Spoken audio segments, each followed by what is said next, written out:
Barbershop conversation, guys. Feel free to hit the subscribe button.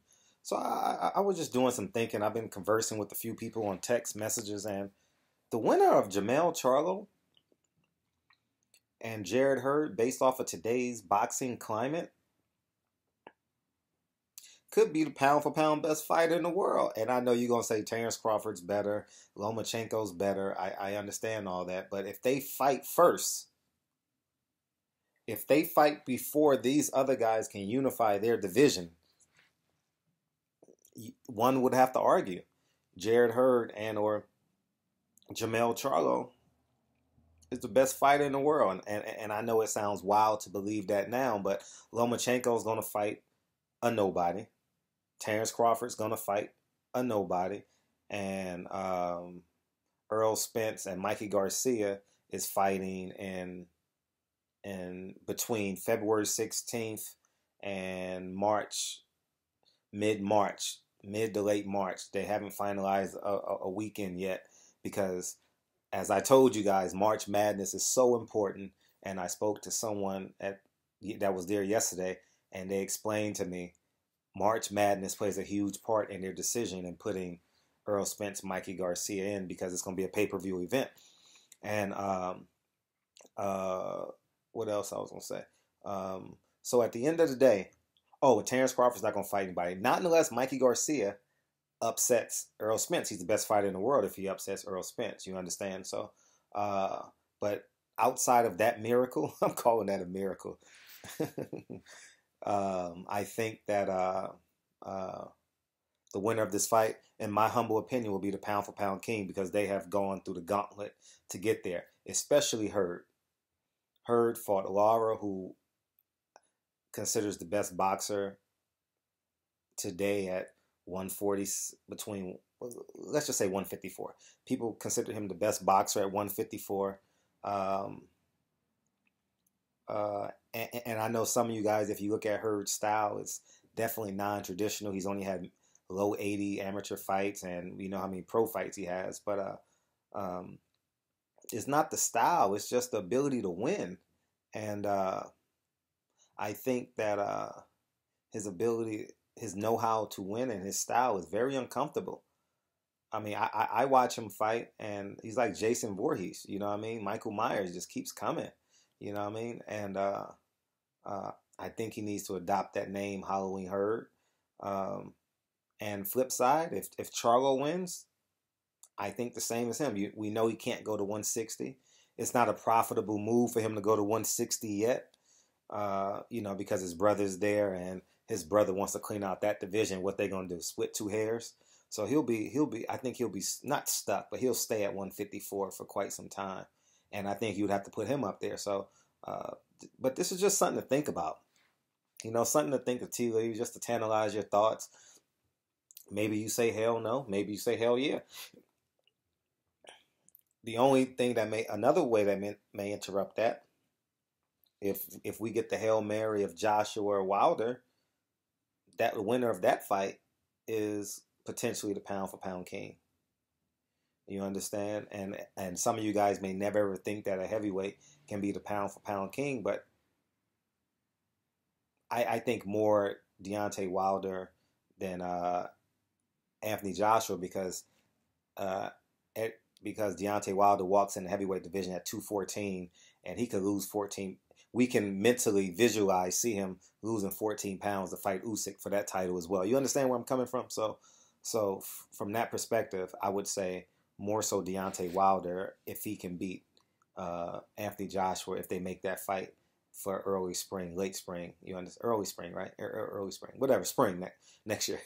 So it's interesting, man. It's definitely interesting, and but it's just something to think about. I know we got the WBSS tournaments. The winner of the WBSS tournament, if they fight Ramirez, that's an option too. If Usyk moves up and beats and gets a belt at heavyweight, if Usyk gets to fight Joshua at heavyweight and he wins, I'm throwing out hypothetical situations that has outside chances of coming to fruition.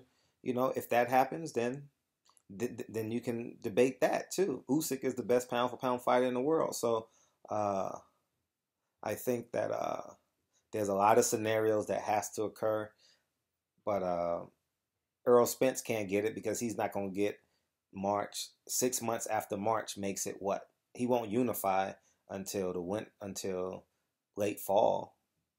You understand what I'm saying? Based off of the calendar, if he's fighting in March, let's say hypothetically he's fighting in March, 6 months after that will be his unification bout. Between 5 and 6 months thereafter, so uh, we know PBC goes heavy in the summertime, so maybe we can get some fights there. Definitely going heavy the first quarter of the year. Uh, Lance Pugmire reported November 13th that they're dropping the schedule. PBC is dropping the schedule. So, but it's just an exciting time, and I know people look at. I'll say it again. Jared Hurd say he can't be a pound for pound king. People look at Jermell Charlo and say they can't be pound for pound king, but they fought the best in their division. And I think that speaks volumes. I'm not really too concerned about the belt. Jaime Munguia has the last belt, but I think he's still raw. He's worthy of a unification bout. I'm not disputing that, but these two guys have been the best for so. After Hurd beats Lara, these two have put them 1-2 in their division. And if the winner of the WBSS don't fight Ramirez, I think that's those are the 1-2 of the division, And if outside chance too, I'm just throwing out scenarios, man. It's Tuesday. Let's just have a conversation. All right, these plans will go into fruition. If Leo Santa Cruz can upset Gary Russell and then beat Garrett Hall Frampton in the wintertime, in the springtime, I'm giving you guys the calendar. Maybe I'm talking too much, but if he can beat Leo, if Leo can defeat Gary Russell and then go get Carl Frampton, I think that Leo Santa Cruz could be a pound for pound king. I'm not really calculating or throwing in a top ranked fighter versus a PBC fighter right now. I don't see it as realistic next year. You understand? But what's some other scenarios I'm trying to think of top of my head? 147, I think that's still further down the line. 140, we got that. 135, Lomachenko is going to fight a nobody. 130, Tank? Nah. 130, Machado? Not yet. I don't see nothing happen. I don't see nothing really moving in that division. 154, we got that. 160s, nothing's going to happen because they're going to hold each other. They're literally going to hold each other over there. 168, if Caleb Plant can beat Uzakataki and then defeat David Benavidez late this year, that can happen too. David Benavidez is fighting the first quarter of this upcoming year. Whatever his suspension is? So his suspension might coincide with Mikey Garcia, Earl Spence. But I was told as soon as his suspension's up, he's getting in the ring. Is what I was told. So whoever comes out of Uzataki, Caleb Plant, David Benavidez can be in that name because they've cleared out their division, their respective division. 175 is not going to happen, but I think 175 is kind of like okay. It's not really any blistering heat there. Like if Badu Jack beats Adonis Stevenson in May, which I just read in an article, that doesn't make him the pound for pound king. You still got Bivol out there who has a great deal of talent. I have an interview I need to upload with him.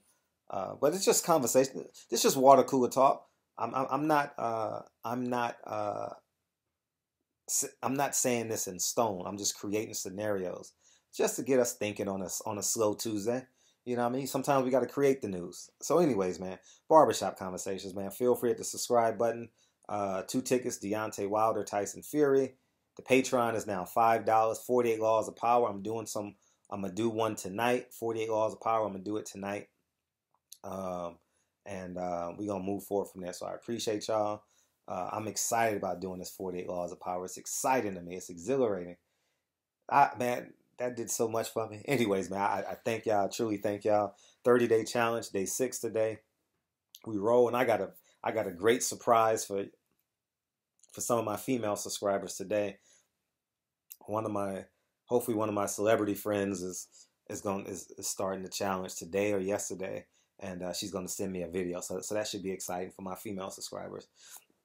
Hopefully she comes through. So anyways, man, Barbershop Conversations, man. Feel free to hit the subscribe button. Talk to you guys soon. Peace.